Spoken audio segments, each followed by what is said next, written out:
The State Department issued a terrorism warning, bracing for a new wave of potential attacks. Now, this comes after the U.S. killed al-Qaeda's leader in a drone strike over the weekend in Afghanistan. The highly targeted operation took place at a compound in Kabul, where the terrorist was hiding in a safe house. Ayman al-Zawahiri helped to plot the 9/11 attacks, and he took over al-Qaeda after the death of Osama bin Laden in 2011. Here now to help us break down the situation is CBS News senior investigative correspondent Catherine Herridge. Catherine, good morning to you. Taking out one person doesn't take down the full organization. What response is the U.S. prepping or preparing for from al-Qaeda? Well, David, the best hint we've had comes from the State Department and this worldwide caution or advisory that makes clear that potential retaliation is really on the table. It reads in part, the Department of State believes there is a higher potential for anti-American violence given the death of Ayman al-Zawahiri on July 31st.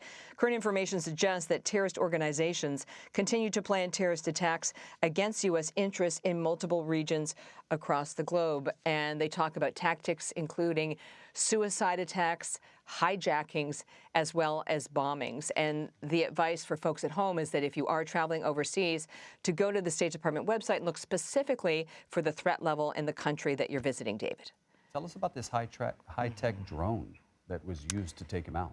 Right. Well, the CIA and the Defense Department and the White House are not commenting on the weapon, but I know through my reporting, speaking with my military intelligence contacts, that when you look at the site in Kabul, it has all the hallmarks of the use of what's called a ninja bomb. I think we've got a photo of the building. You see it there with the green tarp. If this had been a traditional missile, it would have had an explosive warhead, and the building would have been demolished. You'd be looking at a crater like the size of a large swimming pool. So the fact the building is intact tells us it was likely this ninja bomb. A ninja bomb comes in on the target set, it deploys blades, and it essentially slices through the target, and then it doesn't explode. And it can be very surgical, very precise. We've seen this kind of weapon used before to take out individual terrorist leaders. And, you know, the stories go that it's so precise that if a target's driving in a car, they can take out the target on the driver's side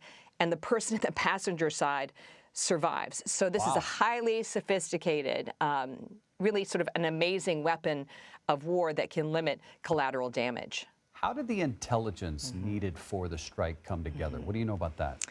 Well, what we know through the briefings and our own reporting here at CBS News is that the intelligence community was tracking Zawahiri's extended family and immediate family, so his wife, his daughter, and their children. And once they came into the Afghan capital of Kabul, they used an approach called layering. So they took different intelligence streams, and they were able to put Zawahiri also in that building, and they use that intel to establish what's called a pattern of life, and that's really important to a targeting set.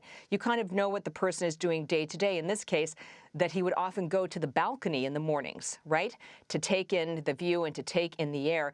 And the fact that Zawahiri did not change his pattern of life, it shows that he had poor OPSEC or operational security, and that was his Achilles heel.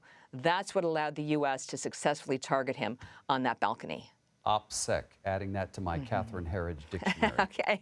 Good to see you. Good to see you too. Catherine Herridge in Washington.